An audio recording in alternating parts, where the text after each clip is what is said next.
Here's how to convert to MKV, an interesting video file format. If you want to take your videos, whether they're MOV or MP4, and convert them to MKV, you can use this app that I created called ConvertSave.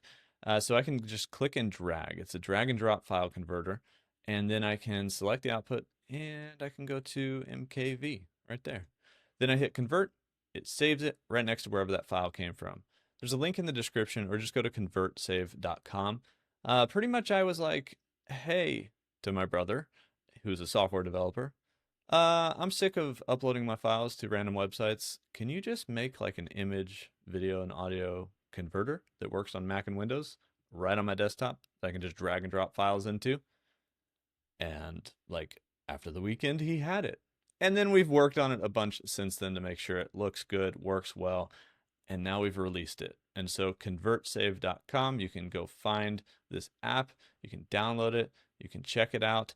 Hopefully it works for you. This is how I convert images, video, audio to whatever different format is also an image, video, and audio. But yeah, so if you're trying to go to MKV, you can easily convert with ConvertSave to MKV video format. Thanks for your support, you guys, and I'll see you in the next one.